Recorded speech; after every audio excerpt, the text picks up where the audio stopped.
So, Toyota has reinvented the Corolla. That's the story the algorithm is pushing on you today from the Japan Mobility Show. We're seeing headlines call it sports car cool.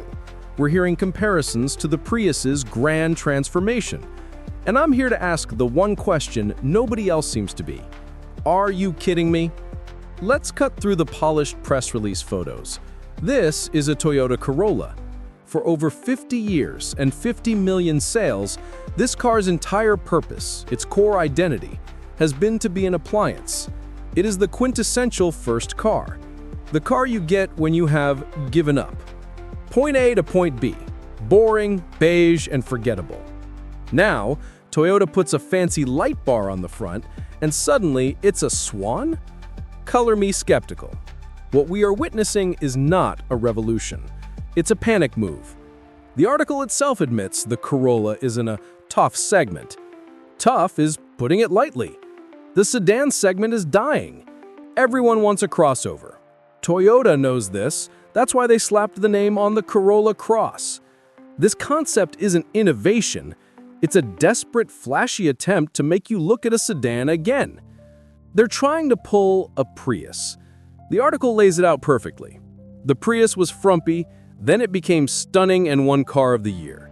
Toyota is trying to repeat the formula. But they're forgetting one critical detail. The Prius was already unique. It was the hybrid. It had a unique selling proposition before it got a new suit. What is the Corolla's unique proposition? That it's a Corolla? This new design is nice, sure. I'll admit, the pronounced rear fender haunches are a good look. The edgier styling is an improvement. But this is 2025. A sharp-looking sedan is not new. Honda's been doing it with the Civic for years. Hyundai's Elantra looks like it was designed by a sci-fi villain. Toyota isn't leading here. They are, as usual, late to the party. But my real skepticism kicks in when we look past the shiny metal and at the actual claims. Toyota is calling out the huge and spacious front cabin as a new Corolla signature. Really? The article itself punctures this marketing balloon in the very next sentence. It points out that this kind of space is easy to achieve in an EV, where you don't have a massive engine and transmission taking up space. And what powertrain is this concept running?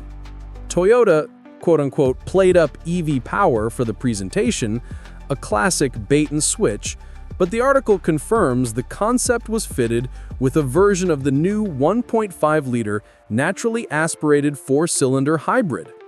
So let me get this straight. The production car will almost certainly have a gas-burning engine and transmission packaged up front, but it will also magically have the huge cabin space of a skateboard EV. This is a physical impossibility. This is concept car fantasy. The huge, spacious interior will disappear the second the bean counters and engineers have to make it a real, functioning car. And that dynamite cockpit, with the impressive instrument panel and winged elements, it looks great in a curated photo.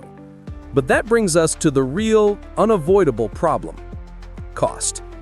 The Corolla's entire legacy is built on being affordable. The article correctly states that it will be important to keep things affordable, but it immediately follows that by admitting prices have been creeping up. You can't have it both ways, Toyota.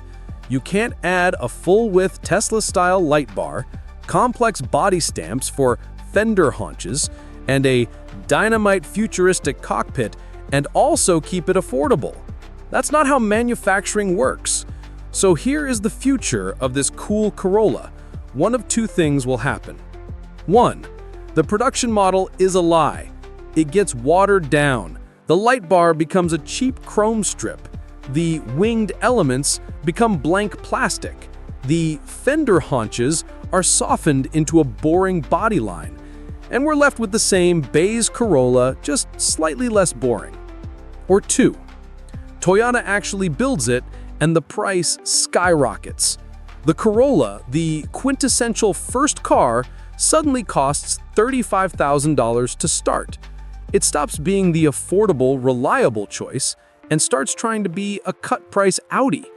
And at that price, why would you buy it over a RAV4 or a Model 3 or a dozen other better vehicles? This isn't a swan. This is the same duck in a new expensive costume, hoping you won't notice that it's still just a duck. Toyota thinks a pretty design is enough to save the sedan and make you forget that this is, and always will be, a compromise. I'm not buying it.